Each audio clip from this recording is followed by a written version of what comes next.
आबा करमाळ तालुक्यामध्ये विजेचा मोठा प्रश्न पाहतोय. आज तुम्ही भरवणामध्ये हलगी मोर्चा काढलेला आहे. या संदर्भात आता अधिकाऱ्यांबरोबर बैठक झाली, नेमकं काय याच्यामध्ये सर? आता तहसीलदार यांच्या कार्यालयामध्ये बार्शीचे जे मगर साहेब आहेत, करमाळ्याचे कलावती साहेब आहेत, शिवाय जीव विभागाचे भोयर साहेब होते. यांच्या बरोबर सविस्तर विजेसंदर्भामध्ये चर्चा झाली आणि जे आपल्याला 6 तास लाईट मिळत होती, काही ठिकाणी 4 तास लाईट मिळत होती, ते आम्ही हा मुद्दा उपस्थित केला की इंदापूर तालुक्यामध्ये 8 तास लाईट चालू आहे, तिथं 8 तास दिली जाते आणि करमाळ तालुक्यावरच 6 तास देऊन का अन्याय होतोय.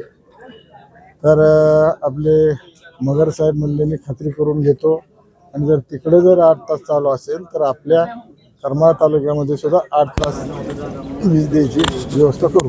करमाळ तालुक्यामध्ये वादळानं मोठ्या प्रमाणात जे आहे ते शेतकऱ्यांचं नुकसान झालं. काल आपण पाहणी केलेली होय. आहे. आपल्याबरोबर अधिकारी देखील होते. नेमकं आपण अधिकाऱ्यांना काय सूचना दिल्या? ज्या शेतकऱ्यांचे जे काही नुकसान झालेलं आहे ते सरसकट त्यांना माफी, आपलं त्यांचं काही कर्ज वगैरे कर्जमाफी झाली पाहिजे. शिवाय त्यांच्या जे काही केळी पडलेले आहेत त्याचं सुद्धा नुकसान शेतकऱ्यांना मिळालं पाहिजे असा आम्ही आग्रह धरलेला आहे. या मतदारसंघातील नुकसानाबाबत आपण काय मुख्यमंत्र्यांची भेट वगैरे घेणार आहे? हो, आता मी उद्या मुख्यमंत्री साहेबांना करमाळ तालुक्यातली जी काय वस्तुस्थिती आहे ते कानावर घालणार आहे आणि पत्रही देणार आहे.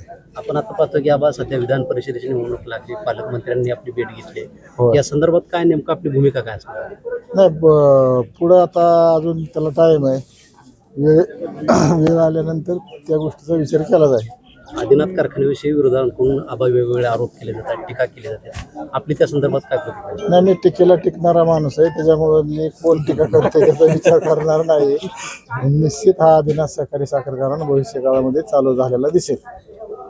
आबा काल जे हे वादळी वारं जे सुरू आहे आणि पाऊस सुरू आहे, याच्यामध्ये केळींच्या बागा पूर्णपणे भुईसपाट झालेल्या आहेत.